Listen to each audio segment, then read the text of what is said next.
Une revue de presse que l'on va ouvrir par ce développement sécuritaire important. Il s'est produit près de la plateforme gazière de Karish. Oui, Christophe, tous les quotidiens israéliens consacrent ce matin leur manchette à cette interception de 3 drones iraniens qui s'apprêtaient apparemment à frapper la plateforme gazière située au nord des côtes israéliennes en Méditerranée, pas loin de la frontière maritime à déterminer entre Israël et le Liban. Selon les experts, les 3 drones avaient l'intention de filmer la plateforme gazière. Interception vers la plateforme, titre en manchette ce matin le Yediot Aharonot.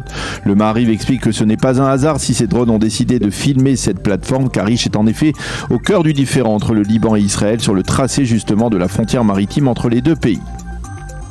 Le Israël Hayom rapproche cette attaque avortée d'un nouveau raid imputé à Israël contre des cibles pro-iraniennes en Syrie et qui s'est produit 3 heures auparavant. Oui, pour le quotidien gratuit, Israël a décidé de s'en prendre au système de défense anti-aérien des Iraniens, des systèmes qui auraient donc été acheminés d'Iran vers la Syrie. Tsahal aurait donc décidé de neutraliser ces systèmes afin de conserver une supériorité militaire dans le ciel syrien. Les deux quotidiens, le Yediot Aharonot et le Israël Hayom, mentionnent également en surtitre et en sous-titre le message très ferme adressé hier soir par le nouveau Premier ministre Yair Lapid aux Iraniens et au Hezbollah. N'essayez pas de nous provoquer.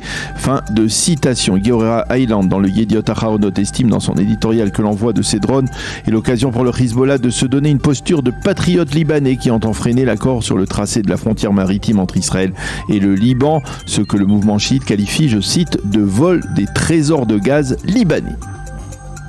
Et justement, les quotidiens, les médias, les sites d'information se penchent sur ce premier discours à la nation de Yair Lapid hier soir. Une manière, écrit le Yediot Aharonot, de présenter sa profession de foi et d'expliquer comment Lapid a l'intention de diriger le pays au cours des prochains mois. Un discours qu'il a prononcé à la fin du Shabbat, sans journaliste.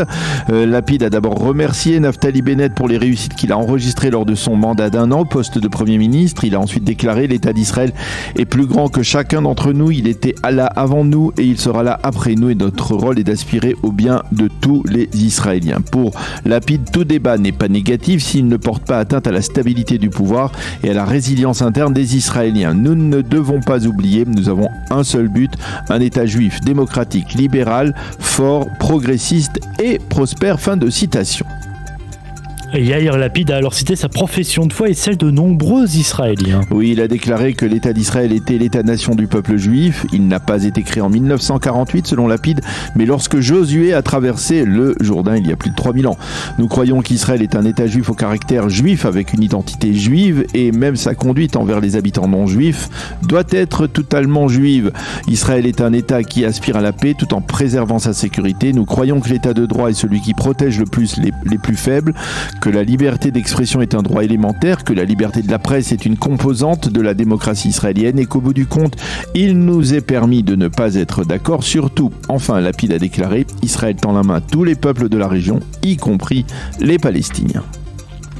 Dans son éditorial, Sever Ploutsker revient sur certains aspects justement de cette première allocution du nouveau Premier ministre. Pour Ploutsker, l'élément déterminant de ce discours est sa définition d'Israël comme un État juif démocratique et libéral dans cet ordre. Il écrit que les adversaires politiques de Lapid auront du mal à le présenter comme voulant brader le caractère juif de l'État d'Israël, comme cela a été reproché à Naftali Bennett de par son partenariat avec le parti islamiste Ra'am. Mais en tant qu'expert économique, Ploutsker surprend tout de même en affirmant dans cet éditorial que la responsabilité du gouvernement Netanyahou dans la situation économique actuelle n'est pas moindre que celle du gouvernement Bennett-Lapid dans la mesure où les processus économiques s'étalent dans le temps.